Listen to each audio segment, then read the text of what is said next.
Canto 31. In form then of a luminous white rose, I saw the saintly soldiery that Christ with his own blood took as his bride. But the others, who, even as they fly, behold and sing the glory of the one who stirs their love, and sing his goodness that raised them up so high, as a swarm of bees that in one instant plunge deep into blossoms and, the very next, go back to where their toil is turned to sweetness. These descended to the splendid flower, adorned with its many petals, and then flew up to where their love forever dwells. Their faces were of living flame, their wings were gold, the rest was of a whiteness never matched by snow.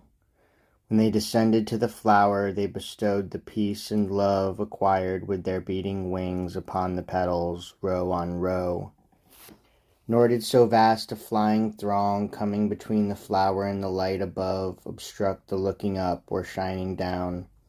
For the light of God so penetrates the universe, according to the fitness of its parts to take it in, that there is nothing can withstand its beam. This sure and joyful kingdom, thronged with souls from both the old times and the new, aimed sight and love upon a single goal.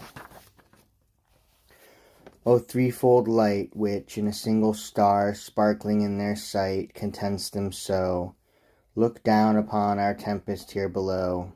If the barbarians, coming from that region which Helice covers every day, wheeling with her son, in whom she takes delight, were dumbstruck at the sight of Rome and her majestic monuments, when the Lateran surprised all other works of man, I, who had come to things divine from man's estate, to eternity from time, from Florence to a people just and sane, with what amazement must I have been filled!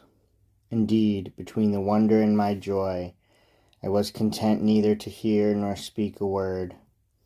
And as a pilgrim in the temple of his vow, content within himself, looks lovingly about and expects to tell his tale when he gets home, so through the living light I let my eyes range freely through the ranks, now up, now down, now circling freely all around again.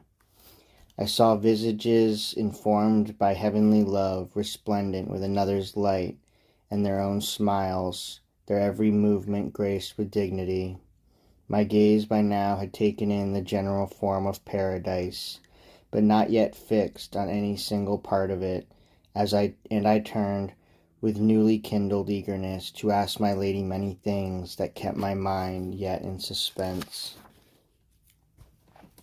I expected one thing but found another. Instead of Beatrice, an old man, adorned as were the rest of those in glory, met my eyes.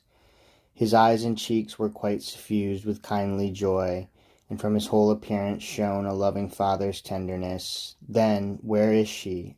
I asked at once, and he replied, to lead your longing to its goal, Beatrice called me from my place. If you raise your eyes to the third circle below the highest tier, you shall see her again, now on the throne her merits have assigned. Without a word I lifted up my eyes and saw that she, reflecting the eternal rays, appeared to be encircled by a crown. From the highest region where the thunder breaks down to the bottom of the deepest sea, no mortal eye is ever quite so far as was my sight removed from Beatrice.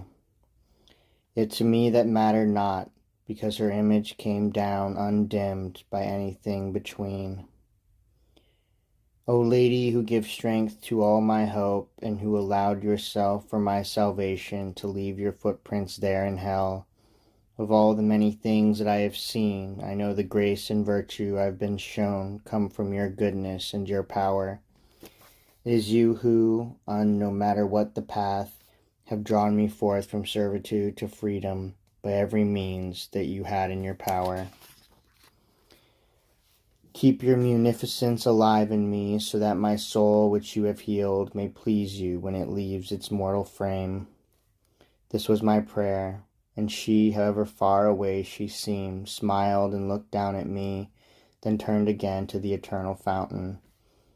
And the holy ancient spoke, so that you may achieve your journey's consummation now. Both sacred love and prayer have sent me here. Let your sight fly through this garden, for seeing it will help prepare your eyes to rise along the beam of holy light. And heaven's queen, for whom I burn with love, will grant us every grace, since I am her own, her faithful Bernard. As the man who, perhaps from Croatia, has come to set his gaze on our Veronica, his ancient cravings still not satisfied, and who thinks to himself while it is shown, my Lord Jesus Christ, God himself, was this then how you really looked? Just so was I, gazing on the living love of him who, still within the confines of this world, in contemplation taste of that peace. Child of grace, he said, you will not know this joyful state if you maintain your gaze, instead of upward fixed down here. Rather to the highest circles raise your eyes, so that you may behold the queen enthroned, her to whom this realm is subject and devout. I raised my eyes, as at break of day the eastern part of the horizon shines with a brighter glow than where the sun goes down, so, as though my eyes were moving from a valley up a mountain, I saw that one far crest surpassed in brightness all the others.